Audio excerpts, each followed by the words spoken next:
Here we go. I've already introduced you. I've already talked about the podcast, plugged everything, and here we go. You ready? I'm always ready. All right. It is time to start my conversation with a man who has not been on this show in far too long. He's very busy hosting his own show, which I've just told you all about, but we go way back, and he's a great friend of mine. I'm very excited to talk to him again here on the record where you can all hear it. Ladies and gentlemen, Paul Rieckhoff. Hi, Paul. Hello, my friend. Happy Independence Day. And I'm sad we're not doing video because I wore my special Independence Day hat for you, which is just awesome. We did video long enough. I'm having a Wi-Fi issue, so we turned it off, but we did video long enough for me to see that hat. And I don't like it. I don't think it's very manly. Manly? What does that mean? And especially at times like this, like, what does that mean?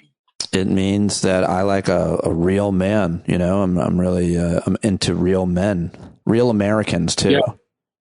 Yo, real Americans and real men can wear whatever they want, especially red, white, and blue cowboy hats. But instead of buttons, I've got stars. My wife despises this hat. Yeah. She thinks it's kind of a redneck hat, but you said you thought it was something different. I said I thought your hat was a hat that like a lot of gay guys and women would wear, which is fine. Like you said, This is so great. This is such a great conversation about the flag and about America and about perception, because my wife thinks it's a redneck hat. You think it's a village people hat. Like that's politically very different sides. No, I mean, it is a red, white, and blue like cowboy hat, and it's covered in dicks. So I just think it's not. It's not covered in dicks. It's on top of a dick. Me, I'm a real dick, but it's not covered in dicks. That's hilarious. Oh, I must have missed it. I guess the video wasn't that good. That's all I was saying. No, I'm obviously joking about what it means to be a real man or a real American, and you are, of course, right to say that there is no such thing. There is no one definition of what that means, but maybe a good place to start as well. Hey, why don't we do that? Since I made kind of an anti-gay joke, why don't you tell me how repealing the ban on gays serving openly in the military has damaged the coherence of the military? How many years ago was that change? And I know you were always advocating for it. I think, has it been 10 years? I can look it up while we talk. You're talking about the repeal. I'll look it up. Yeah, I'll look it up while you talk to me about your reaction to it. How is it affected? It was 10 years. Well, it was September of 2011. I remember it distinctly. I was at the event, and Nancy Pelosi was there, and Patrick Murphy. I like doing these flashbacks. I think it's important to do that because people now kind of assume that it's long since passed. But I actually have a conversation on my show this week with a person named Lindsay Church. Lindsay is the executive director of Minority Veterans of America, and their pronoun is they, preferred pronoun is they, and they talk a lot about what it was like to serve under Don't Ask, Don't Tell when they first joined the military. I think 4 years, Lindsay couldn't be who she was. And when she got out, it was really hard to connect with the community. She talked about living a life of duality, where she kind of they have a personality in uniform and then themselves on the outside. So I think, look, the impact on the military has been nothing but positive. We talked about this. It was scaremongering to say that if you let gays in the military, everybody's going to be distracted and the Russians are going to take us over, right? All the scaremongering was bullshit. Well, they kind of did, but I don't think it was because of gays serving openly in the military. But the Russians did kind of take over. I mean, they interfered in our election. They didn't get, respect hasn't gotten to us yet. So, but I think, there was a lot of scaremongering like we saw around integrating the military around color lines and bringing women in the military. But I think it's also an important moment to reflect on the fact that I talk about this with Lindsay. Every pride is different, and I did a pride special show with Lindsay. This pride may be the most dangerous one of our generation, for not just veterans, but for everyone, because right-wing extremists have openly targeted and proclaimed they will target pride events. And I think that is a very different dynamic. We talk about how pride events in some cities like Seattle, where Lindsay's located, saw attendance way down. My wife and I actually had a conversation about pride in New York City, which I love. I think it's the most positive positive, patriotic, happy event that I go to every year. And my kids love it because it's colorful and it's fun and it's just positive. Yeah. There's so much positivity. Yeah. But we didn't go this year because my wife and I agreed that it was a soft target. And having a 3-year-old and a 6-year-old in a big crowd that's a high-value target was going to be dangerous. And it didn't get hit. We saw in Washington Square Park, some fireworks went off and there was like a stampede. So I think it's sad that we're at that point, but it should be a recognition that pride has to be not just a celebration, but a call to arms, and a recognition that activists have been out there and are still out there and they're still fighting for equality. Lindsay talks a lot about how trans people and LGBTQ people do not still have the same healthcare services at the Department of Veterans Affairs. There's a long way to go. And as Roe is overturned, it's all become that much more immediate. Lindsay talks about the fact that their wife is pregnant and they live in Virginia, where their marriage could be outlawed soon, right? Where she is pregnant and may not get the services that she needs. And I'm hearing from a lot of, especially LGBTQ friends, allies, folks in the veterans community who've asked me outright, like, will my benefits carry over if I go to Canada? And this is not just like, this is not just some rash decision. Like, they're really worried, and they're rightfully worried about waking up and having their rights gone and being in prison for who they are. And I think we have to have that conversation now. And sometimes it's most powerful to have it through the prism of veterans, because the most homophobic, most radical folks seem to have a blind spot for veterans sometimes. And maybe that creates an opening for us to talk about everybody else who is also facing the same kind of threat and fear. You mentioned that gay marriage could be overturned. And I wonder if you hear anything about there being, any kind of reinstitution of a ban on sort of being openly gay in the military. Is anybody talking about that? Any extremist Republican legislators or activists talking about that? Do you hear anything about that? Because it would seem like, or we thought that things had gotten better in our society. We thought that things had gotten better, in this case, in the military, with gays serving openly, made the military so much stronger. And it's a great recruiting tool to make people, to recruit people, to make them feel like they can be who they are. But do you think that is at issue, at a concern as well? Not yet openly, but it's in the playbook. And that's why we should all be vigilant. I say it all the time on my show, stay vigilant. This is coming. The potential attack in Obergefell is coming, especially after the overturn of Roe. They could even come after Loving and integrated marriage. This is a playbook that has been out in the open. And I've said this a lot. The right wing of the GOP has been calling their shots for a generation. They're telling you what they're going to do. They're telegraphing their punches. And it's part of the reason why I think more and more people are leaving the Democratic Party and becoming independents, is because they feel like the Democrats aren't winning and they keep getting the shit kicked out of them. They don't have answers. And Roe maybe is that culmination of so much of that for people. So, yeah, I would expect someone to introduce a reinstatement of the trans ban when the Republicans likely take over Congress and the Senate in the fall, which is my prediction. It's an endorsement, but I think a big train is coming from the Democrats and they're going to get wrecked. And we're going to have to face a reality like that. And Clarence Thomas has said it. He's said it openly. He is now clearly in a driver's seat, and he's coming for everybody's rights. And I think the piece I want to talk about on Roe that I think is really underreported, Pete, this is already having a devastating and disruptive effect on our national security. I think it's the most underreported part of the Roe decision so far. This impacts every woman that's serving, every woman that's ever served, family members like spouses and children, and everybody who touches the federal government in the Department of Defense and Department of Veterans Affairs, which is tens of millions of people total, right? So it's damaging morale. Let's just use that as an example, okay? You're a young sergeant who is stationed at Fort Campbell in Kentucky, and yesterday you had reproductive rights and the protections under Roe. Today you don't. You're a combat veteran who maybe is a helicopter pilot who woke up in a state that no longer has the same rights you had before. After multiple combat tours, you're living in Kentucky, and that trigger law just impacted you. It's going to impact recruiting. profoundly. And this is another underreported story, Pete. Recruiting is at the worst it's been since the all-volunteer military started. The Department of Defense is in very, very deep trouble. The popularity of the military is very low right now. I think Donald Trump has done huge damage to the image of the military. There's also an issue of physical standards. Like, frankly, kids are not in shape anymore to be in the military. And overall recruiting is way down. And now you're asking an 18-year-old woman from New York to join a military that might station her in Kentucky. So I think that the impact here is really profound. And I say it all the time. Our enemies are celebrating. Our enemies are also celebrating the division, the potential violence, the animosity, the hate, the stress.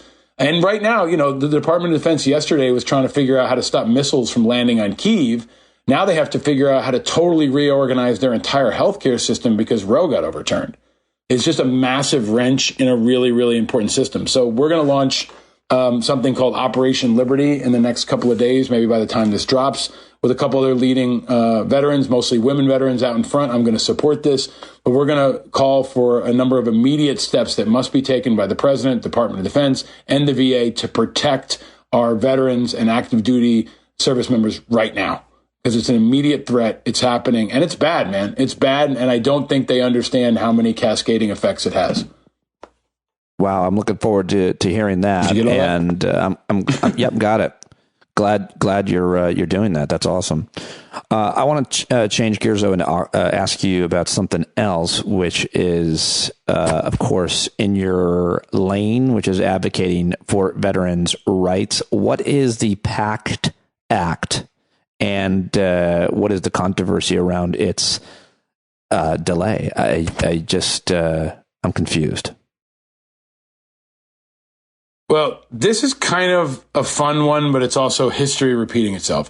It is, first off, it's the most significant piece of veterans legislation, I would argue, since the 2008 new GI Bill. It's over $300 billion. So to put that in perspective, that's like 5 times the biggest chunk of money they sent to Ukraine. And what it would do is provide healthcare support for millions of veterans who've been exposed to toxins. That means burn pits, like we've talked about in your show at length, in Iraq and Afghanistan. It means Agent Orange. It means nuke exposure. It means bad water. Anytime the military exposed you to poison, this will recognize that and provide support. It went through the House. It went through the Senate, but 14 people voted against it. This is the part I want to pull out. 14 assholes actually voted against this piece of legislation. The normal cast of characters like Rand Paul and Mike Lee, but it was also people like Mitt Romney that voted no on this and really haven't had to explain themselves. So I think that's important. Jon Stewart has been a one-man shame machine. And honestly, Pete, without Jon Stewart, this wouldn't have happened. It's just like the 9/11 health bill that we saw, Zadroga and then Zadroga 2. He had to shame everybody into it. It was expensive. They hemmed and hawed. And now it's passed the Senate, but it's being blocked by one senator, just like we saw with Zadroga. Zadroga was blocked by Rand Paul. You may remember back in the day, the Clay Hunt bill was blocked by Tom Coburn. And now Senator Pat Toomey has the distinction of being the asshole of the week on my show and the one man holding up this transformative legislation. So if folks are listening, call up Pat Toomey, senator from Pennsylvania. I think he should resign in shame, but in the meantime, he should release his block so we can get this bill before the president's desk and get it signed. An important note too, Pete, Biden has said that he believes his son, Beau Biden's cancer was caused by burn pits. So our strategy many, many years ago, I probably talked to you about this on your show 15 years ago, was to try to elevate this for the country. And we couldn't really crack through until we got to Biden and got him to admit that out in public and until we got Jon Stewart. So Jon Stewart's at it again. He's going to have to shame them into submission. John Field and lots of other 9/11 first responders are out there, but it's bipartisan. And you're going to see a lot of senators and Congress people claim victory on this. They're going to use it in the reelection. It's going to be very popular. But the reality is they should have done it 20 years ago. You got Vietnam vets who are only now formally being recognized. So it's an example of how fucked up Washington is. And you shouldn't give them credit for pulling the car out of the ditch that they drove it into. Really well said, obviously, and really very important. What do those 14 Republicans say as to why they are not voting for these veteran benefits? this is the amazing part. There's nothing on the record that I've seen from any of them. So anybody who's listening, who's a member of the press, if you're on Twitter, ask them, because this is usually what happens is they're going to vote for it. Mike Lee or Rand Paul will say it's too expensive, or there needs to be an offset, or how are we going to pay for it? All this bullshit. But at the end of the day, they never really get public pressure on it. Jon Stewart has now tried to help us make Pat Toomey famous. He's calling, cynically, Patriot Pat. He's posting videos of when he, said Happy Veterans Day to everybody and all this kind of shit. But this is also, it has the potential to be really toxic to someone running in a re-election. But only if we can make them answer to it. And that's really our challenge this July 4th, when you see these 14 senators say how much they love America, or you hear Pat Toomey saying Happy 4th of July. Ask him why he's stopping life-saving care for our friends that are literally dying. You've probably had some of them on your show, Pete. They listen to your show. We have friends that are dying. Every day we hear from new friends that are dying from cancers caused by this stuff. So they need reinforcements, and they need it yesterday. Let me ask you now about, well, first of all, everybody, I hope heeds that advice, and it's really important. And I know you're going to stay on it. And do you think that things will change? They're going to keep trying to pass this, aren't they? Yeah, we'll run them over. We'll run them over. That's what we always have to do. This happened way back in the day when we had the Clay Hunt bill. Clay, as you remember, was a friend of ours that we lost to suicide. And his mother and family were advocating for this. They went back the week before Christmas to try to get Tom Coburn to release his hold, and he wouldn't do it.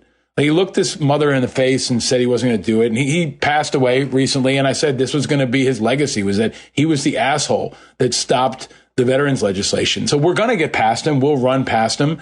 It may take a little bit longer. It may take us into next month or even into September, which I hope it doesn't. But that's lives. Pat Toomey has those lives on his chest because he couldn't get out of the way of what was going to happen inevitably. Maybe he wants to trade something. I don't know what it is, but he actually dissed and dismissed Jon Stewart, which takes a lot of balls and frankly is not good for your political career. So it's going to be kind of fun to watch everybody uniformly and bipartisanly light up one person. And that's what you're going to see with Pat Toomey. I didn't know Tom Coburn died. Yeah. Yep. Yeah, that guy did a lot of bad things in the U.S. Senate. He stood in the way of a lot of progress in the U.S. Senate. And that's, I'll leave it at that. What else? It's Independence Day. It's July 4th, and you're a veteran. You're a former head and co-founder of Iraq and Afghanistan Veterans of America. What does this day mean to you? What do you want to tell people about July 4th? Your audio chopped up at the end. Do you want to do it again? What do you want to tell people about July 4th? You want to keep it. Here's what I want to tell you about July 4th. July 4th is like your kid's birthday, and you can do with it what you want. You can say, you know what, my kid's pissing me off. I don't want to throw him a great birthday, or you can pass it off onto somebody else, or you can be a really shitty parent and just ignore them, or you can say, I love my kid, and I'm going to celebrate my kid and what I love about my kid. And America is, a troubled child right now, but it's still our child.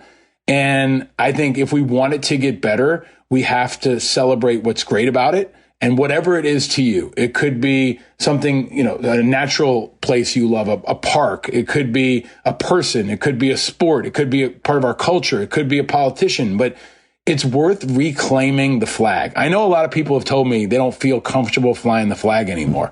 I can understand on some level. But the more that you let go of that flag and you let Oath Keepers and, Patriot Front radicals and Donald Trump wrap themselves in that flag, the less it's yours. So we got to take it back. And I think that is an ultimately nonpartisan issue. I know Democrats especially lately seem to be really conflicted about it. And I get it. I understand. But it's a fight for the soul of America. And for me, I think there's something else noteworthy, which is the rise of independence. It's Independence Day. And we've got two Senate candidates that could actually win. Evan McMullin is running against the evil Trump apologist Mike Lee in Utah. And Evan McMullin has been endorsed by the Democrats and can win as an independent.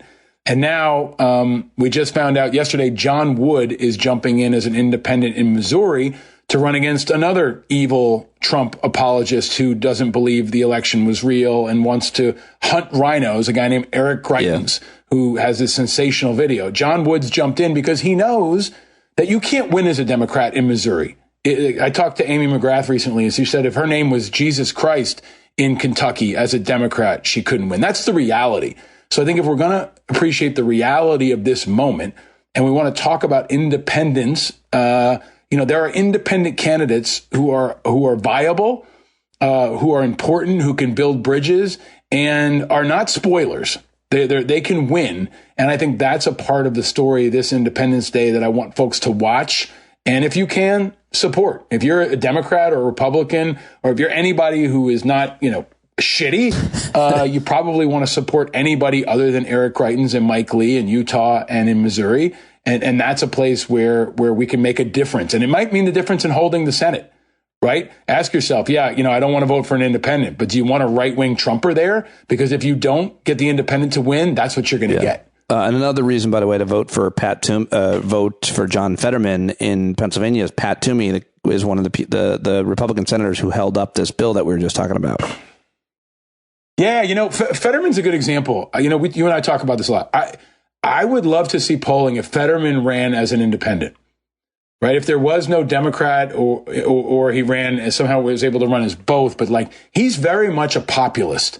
He sounds and looks a lot like a Jesse Ventura, Arnold Schwarzenegger, tough, feisty, kind of independent. Now, he's obviously got a lot of progressive values, but I just think the reality is if he was on the ballot in Pennsylvania as an independent, and the Democrats could coalesce around him, which is the hard part, I think he could win. I think he would do better against Dr. Oz, which is shocking and shameful, but a reality, than if he went in as a Bernie Sanders endorsed Democrat.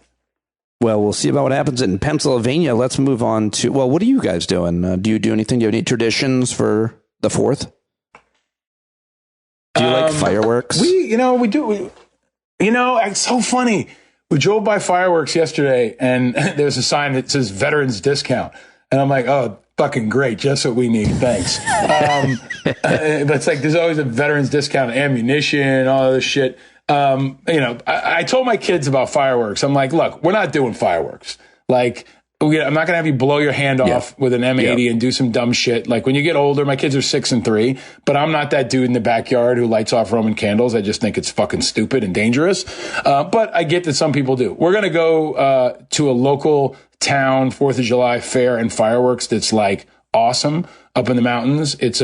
It's where people come from all over. And it's kind of a random gathering of America where you see really right-wing Trump supporting folks that live in trailers and hipsters who drive up from Brooklyn who are, diehard Bernie folks. And they all kind of collide in this one mountain town.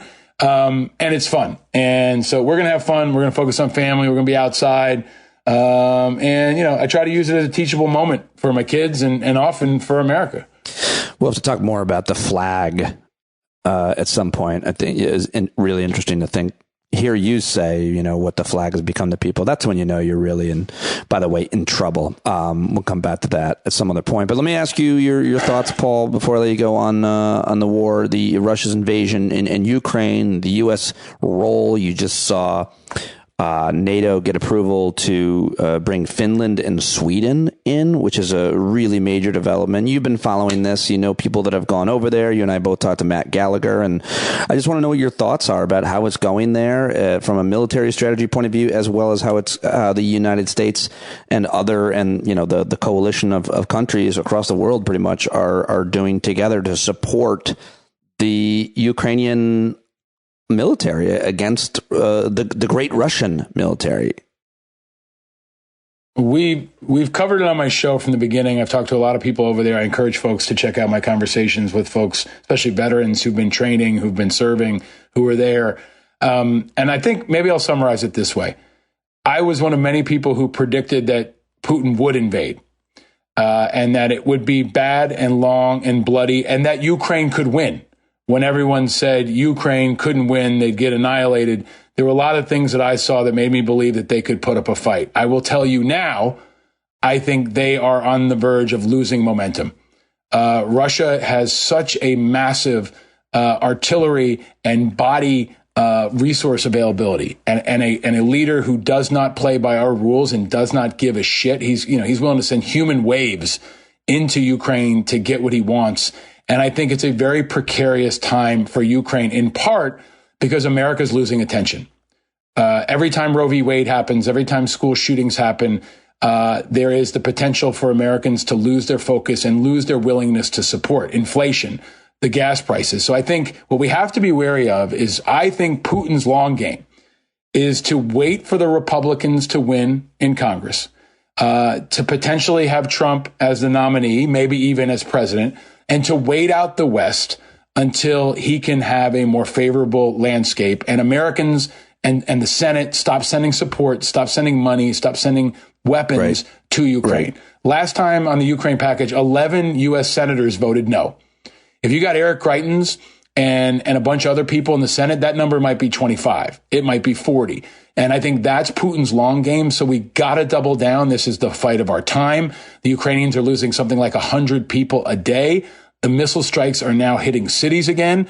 It's great that Finland and Sweden are in. That's overdue. The reason that's maybe most important is because the Arctic is the next front. Our kids might not fight in Ukraine. They might be fighting in the Arctic. That's the place Russia will extend, especially if they need to leverage their resources. And there have been some interesting military deployments and little dust-ups in that area. And that's what I want to flag for people. Sweden and Finland are critical to protecting and defending and dealing with the Arctic. And that's the fight nobody's talking about yet. All right. Well, one more. Then I got to ask you about how closely you're watching the January 6 hearings, who you've been talking to about it on the podcast, and what your thoughts are at this point. And you think, what are your thoughts? I've been tracking it very closely. Adam Kinzinger's been on my show. I think he's going to come back again soon.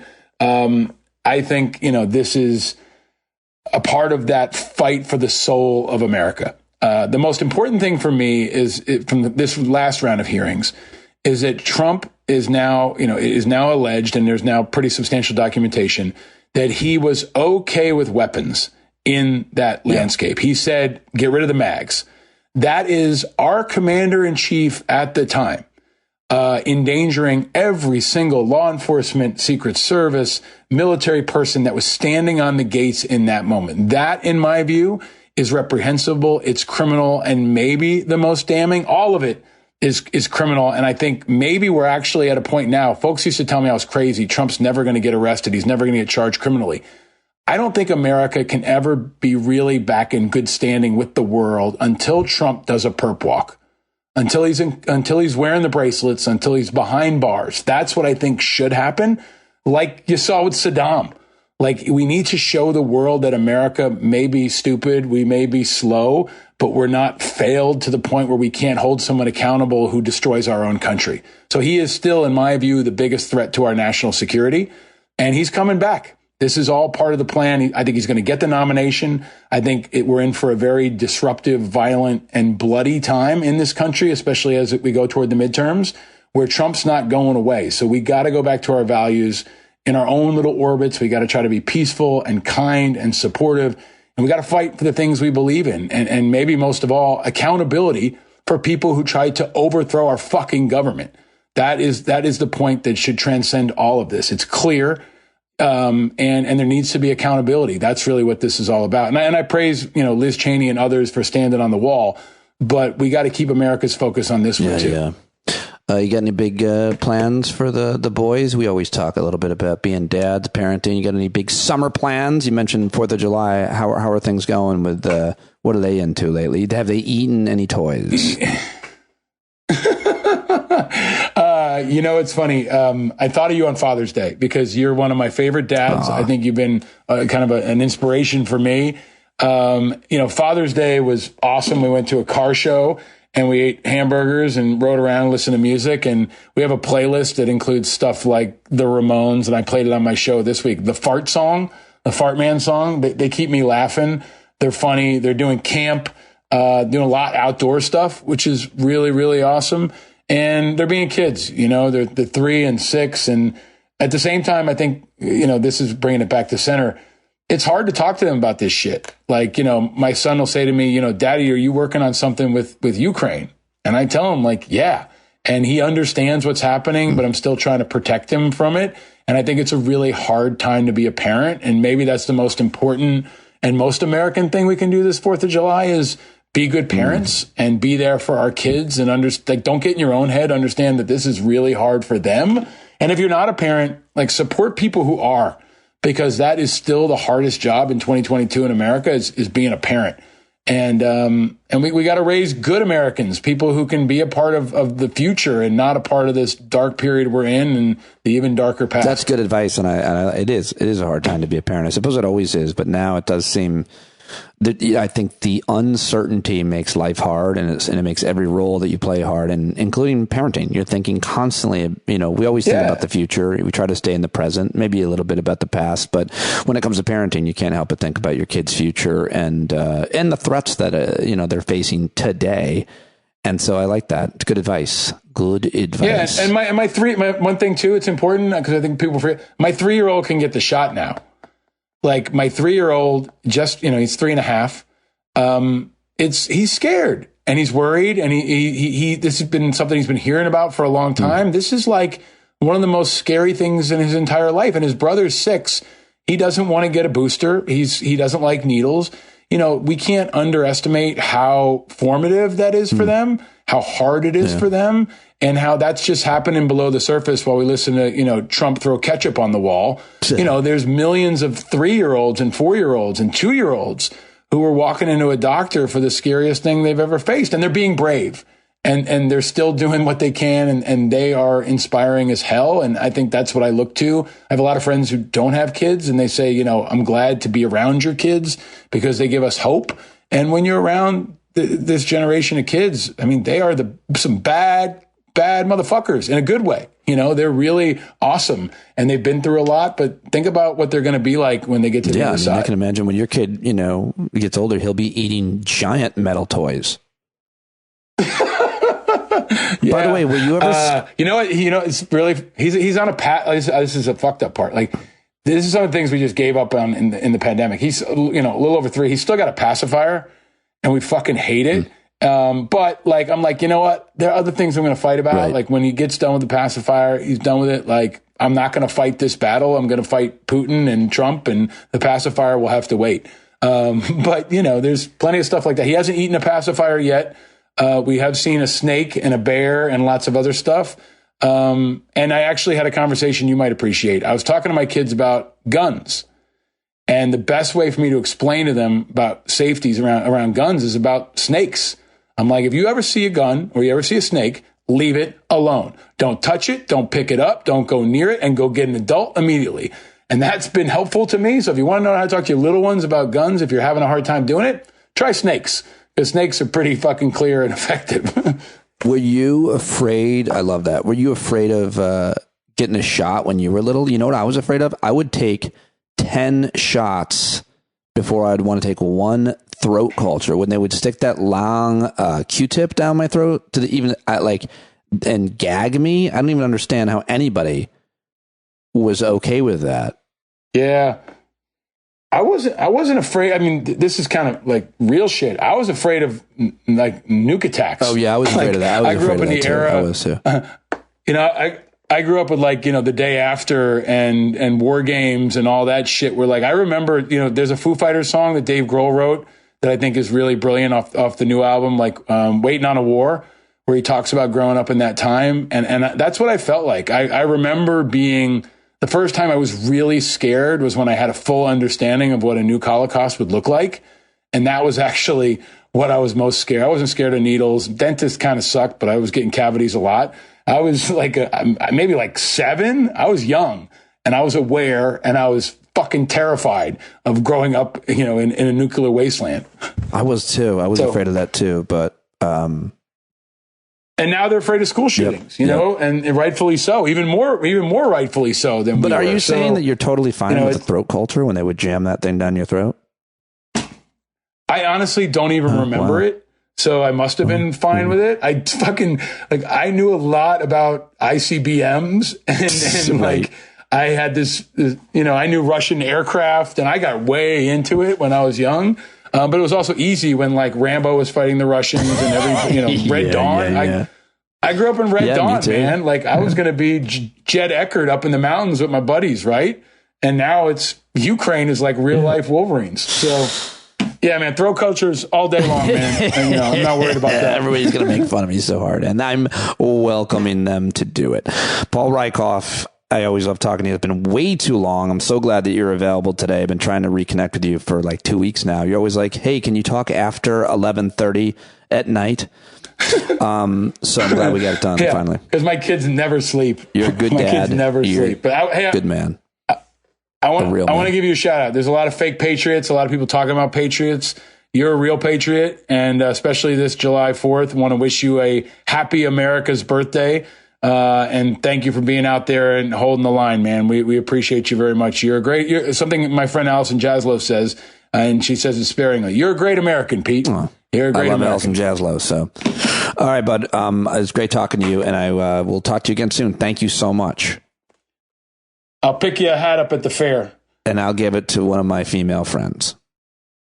Thanks, buddy. All right, I hit stop. That was awesome. I know I ran too long because I'm really caffeinated, so sorry.